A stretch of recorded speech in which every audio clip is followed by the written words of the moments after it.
जय हिंद। आप सभी को उमंग प्लेटफॉर्म पे बहुत बहुत स्वागत है। आज हम लोग ब्लू फ्लैग के बारे में पढ़ेंगे। ब्लू फ्लैग क्या है? अभी हाल ही में आपका 3 दिन पहले हमारे जो पर्यावरण मंत्री हैं, इन्वायरमेंटल मिनिस्टर, उन्होंने यह एक ट्वीट किया है कि भारत के 2 बीच जो है आपका ब्लू फ्लैग में शामिल कर लिया गया है।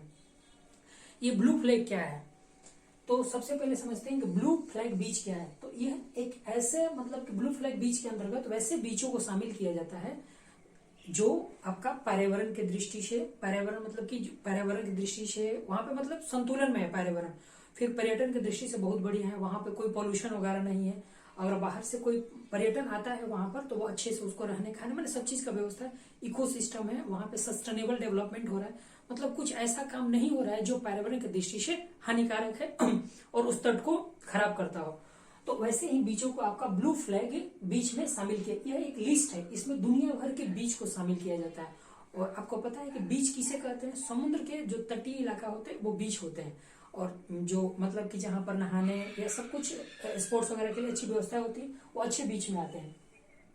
तो यह जो ब्लू फ्लैग पॉलिसी है, बीच का जो लिस्ट है, यह तैयार करता है एक आपका संस्था है, वो है आपका फाउंडेशन फॉर इन्वायरमेंटल एजुकेशन। इसको शॉर्ट में हम लोग फी बोलते हैं, इसको शॉर्ट में फी बोलते हैं। यह जो संस्था है आपका एक डेनमार्क की संस्था है, डेनमार्क की संस्था, और ये एक गैर लाभकारी मतलब कि ये कोई सरकारी संस्था नहीं, एनजीओ के तौर पे इसमें लोग काम करते हैं। और इस संस्था के सहयोग के रूप में आपका यूएनडीपी, जैसे कि यूनाइटेड नेशन डेवलपमेंट, यूएनडीपी नहीं यूएनईपी होता है, यूनाइटेड नेशन इन्वायरमेंट प्रोग्राम, वो लोग इनको मदद करता है ऐसे ऐसे बीचों को लिस्टेड करने के लिए। तो आपका एक पहले क्वेश्चन तो ये बनता है कि यह लिस्ट तैयार कौन करता है? तो वो है आपका फाउंडेशन फॉर इन्वायरमेंट एजुकेशन फी, जिसका स्थापना 1987 ईस्वी में हुआ था, 1987 में। और यह एक डेनमार्क की संस्था है। दूसरा पॉइंट ये बनता है, कहाँ की संस्था है? डेनमार्क की संस्था है। और इसका काम है दुनिया भर के बीचों को एक लिस्ट तैयार करना जो पर्यटन के और पर्यावरण की दृष्टि से बढ़िया है। उसमें से पहले आपका भारत में 10 था, पहले आपका 10 था। स्टार्टिंग में सबसे पहले एक ही बार में 8 बीचों को शामिल किया गया था, फिर आज से 2 साल पहले तकरीबन 2020 में आपका 2 बीच शामिल करके 10 हो गया था। और अभी 2 दिन पहले हमारे पर्यावरण मिनिस्टर जो है भूपेंद्र यादव जी, उन्होंने ट्वीट करके बताया कि 2 बीच और शामिल कर लिए गए। मतलब अभी वर्तमान में कहिएगा कि इस ब्लू फ्लैग बीच में कितने बीच शामिल है भारत के? तो वो है आपका 12। तीसरा पॉइंट आपका ये क्वेश्चन के रूप में बनता है, ऑब्जेक्टिव के रूप में, कि ब्लू फ्लैग बीच में कितने हैं? तो 12 है।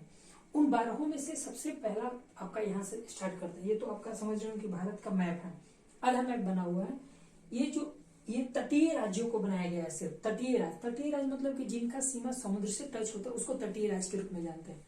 और तटीय राज्य आपका 9 है। और ये बिहार दरोगा में ऑलरेडी एग्जाम में आ चुका है कि भारत के ऐसे कितने राज्य हैं जो तटीय सीमा साझा करते हैं, समुद्र से सीमा साझा करते हैं, वो 9 है। खैर वो अलग टॉपिक है।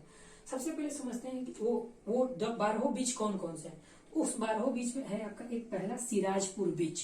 सिराजपुर जो बीच है आपका वो गुजरात में है, ठीक। तो आपका एक ऐसे भी नॉर्मली एग्जाम में पूछ देगा कि सिराजपुर बीच कहाँ है जिसको ब्लू फ्लैग बीच में शामिल लिस्टेड किया गया, तो यह हो जाएगा आपका गुजरात। दूसरा है आपका दमन और दीव। हम वैसे लिखे हैं जिस तरह से आपका मैप जो होता है निश्चित जो प्रदेश को दर्शाया जाता है उसी क्रम में ये लिखा गया है। तो ये दमन दीव भी है आपका गुजरात के पास ही में है। तो घोघला बीच, यहाँ देखिए घोघला बीच जो कहाँ पर है? तो घोघला बीच है आपका दमन और दीव में है, ठीक। तीसरा है आपका, देखिए यहाँ पे 3 लिखे हैं। तीसरा है आपका कासरगोड और चौथा है पादुबिद्री। ये देखिए हम अपना यहाँ पे कर्नाटक को डिनोट भी किया हुआ कि यह जो राज्य किस राज्य में है? ये कर्नाटक में। मतलब कि कासरगोड और पादुबिद्री कौन से राज्यों में स्थित है? तो ये है आपका कर्नाटक राज्य में स्थित है। और आपको पता होगा कर्नाटक के ठीक नीचे होता है केरल। केरल है आपका कप्पड़ बीच। कप्पड़ बीच कहाँ है भैया? तो कप्पड़ बीच है आपका केरल में। तो देखिए इधर साइड हमारा पश्चिमी साइड में 5 बीच हो गया। पहला हो गया सिराजपुर बीच जो गुजरात में है, घोघला दमन और दीव में, कासरगोड कर्नाटक और पादुबिद्री भी कर्नाटक। 2 बीच है आपका कर्नाटक में जिसको शामिल किया गया। और एक है आपका केरल का कप्पड़ बीच। कप्पड़ बीच कहाँ पर है? तो केरल में है आपका। यहाँ पर केरल का ये मैप है आपका, केरल में स्थित है।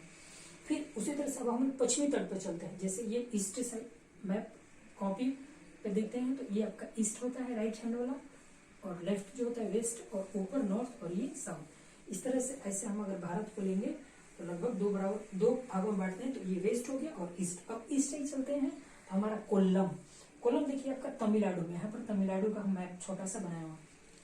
तो कोल्लम कहाँ पर है? तो कोल्लम है आपका तमिलनाडु में। फिर कॉलम के ऊपर है एक ये जो बना हुआ है पुदुचेरी है। पुदुचेरी एक केंद्र शासित प्रदेश है, वो कोई राज्य नहीं है और वो तमिलनाडु के क्षेत्र में ही स्थित है आपका।